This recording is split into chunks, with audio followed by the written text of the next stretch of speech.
Los asesinos del valiente fiscal paraguayo Marcelo Pecci en las playas de un lujoso hotel de Cartagena pensaron que habían cometido el crimen perfecto y que los $500.000 que habían recibido por el asesinato de este fiscal antimafia los iban a poder disfrutar en completa impunidad. Pero no fue así. Lo que no contaban era con el profesionalismo y la experiencia de los policías colombianos que, junto con la colaboración de los investigadores de la Fiscalía y las autoridades estadounidenses y paraguayas, lograron descubrir a los culpables. Wendy Heredia tiene la historia.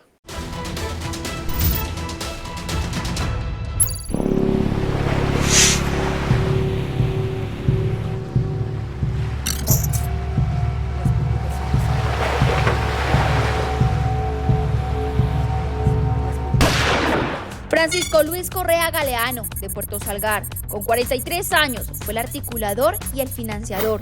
Eiberson Adrián Arrieta Zabaleta, de Cartagena, con 23 años, fue el conductor y encargado de la logística. Marisol Londoño Bedoya, de Bello Antioquia, con 48 años, fue la marcadora. Cristian Camilo Monsalve Londoño, hijo de Marisol, también de Bello Antioquia, con 24 años, fue el marcador.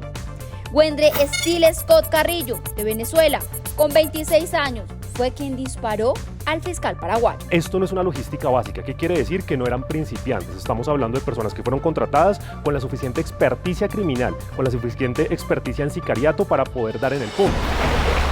Sujetos a simple vista indefensos, quienes pensaron que lograrían el asesinato perfecto, tipo película de James Bond contra el fiscal paraguayo Marcelo Pecci.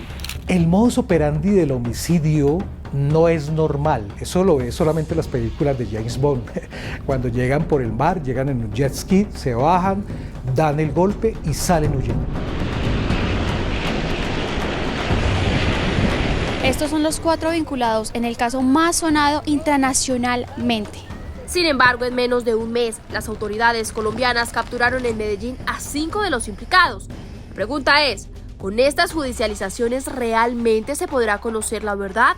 ¿Quiénes estarían detrás de este cruel asesinato?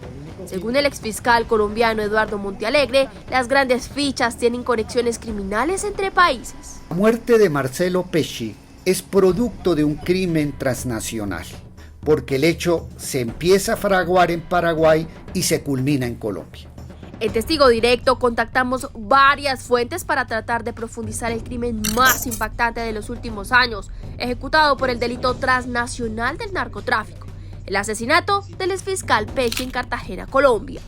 El amor lo llevó a un estado de bienestar y ese estado de bienestar lo llevó a una vulnerabilidad.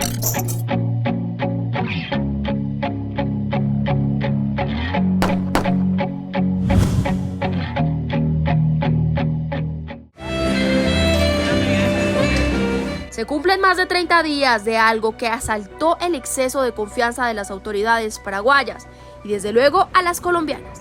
Un asesinato que dejó demostrado que los narcotraficantes no duermen y están al servicio del mal.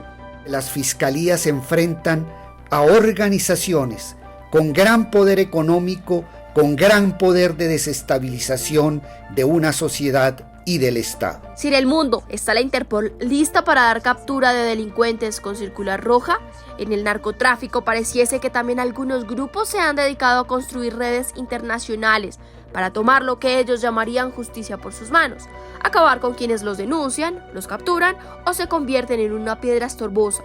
Para Carlos Alfonso Boché, oficial de la Reserva Activa de la Policía Nacional en Colombia, criminalístico con más de 35 años de experiencia en investigación criminal, el fiscal era un objetivo para muchos.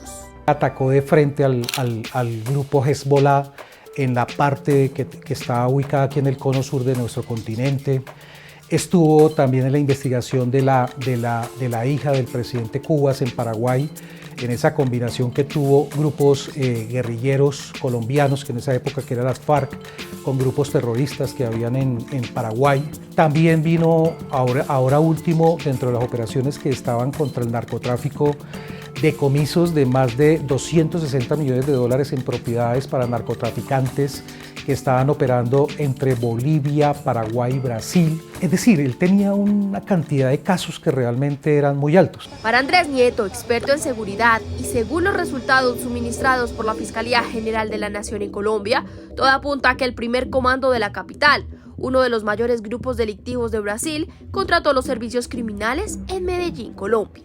El fiscal hace menos de un mes estaba detrás de una situación muy compleja con el PCC, una de las organizaciones más fuertes de narcotráfico, que ya estaba teniendo incidencia en Paraguay y que tiene sus inicios en Brasil, pero también con conexiones en Perú. Y Colombia especialmente, durante los últimos años hemos tenido precisamente a partir de las oficinas de cobro, especialmente los narcotraficantes, pues prácticamente tener a la mano pues personas que vayan a hacer ese tipo de tareas. Sí, como en la era de Pablo Escobar, cuando existían oficinas de sicarios en Medellín, Francisco sería quien armaría el grupo. 2.000 millones de pesos, aseguró la Fiscalía, que era el valor que se pagó en Colombia, en pesos colombianos, para asesinar a este personaje, con una logística gigante.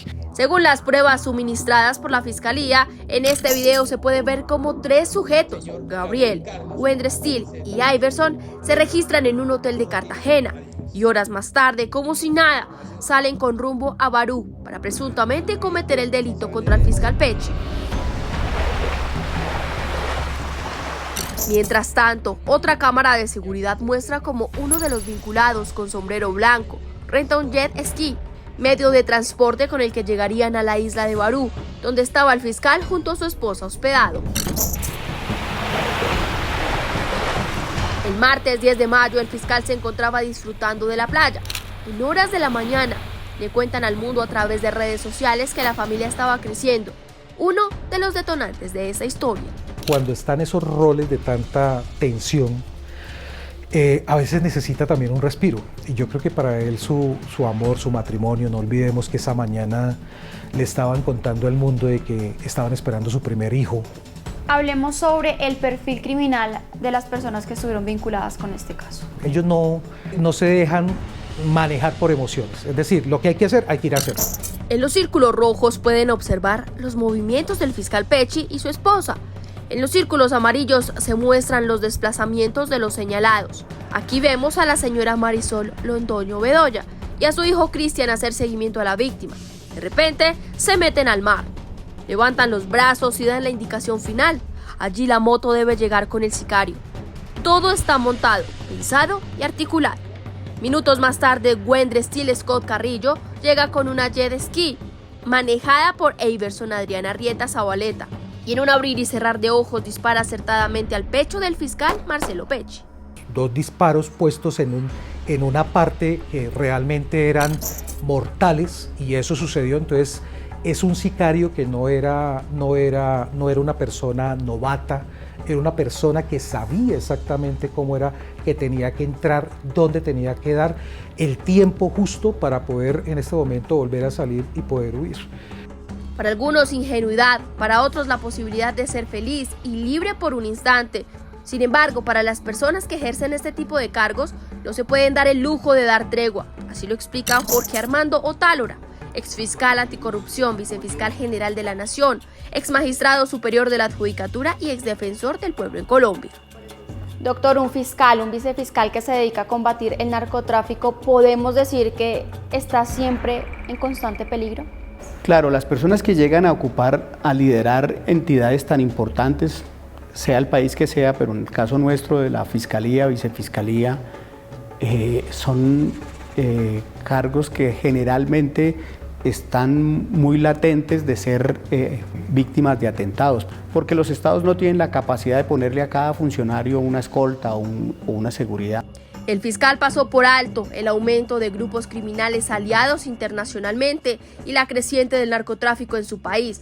Les dejó el camino fácil a pequeños delincuentes que mantienen en el anonimato a los grandes jefes. Pero tenemos 5 delincuentes, 4 de ellos que aceptaron cargos según la información que da Fiscalía. Marisol, Cristian, Eiber y Wendre aceptaron cargos en la primera audiencia, a diferencia de Francisco, el cerebro del crimen, paradójicamente el único con varias condenas vigentes en su contra. Quienes no aceptan cargos en muchas oportunidades obedece a la estrategia jurídica de defensa que les plantean los abogados. ¿Para qué? Para más adelante lograr negociaciones, El sexto hombre, Gabriel, quien manejó el jet ski, está prófugo de las autoridades, al parecer en Venezuela, su país de origen. Tiene solicitud de Interpol y es buscado por más de 190 países.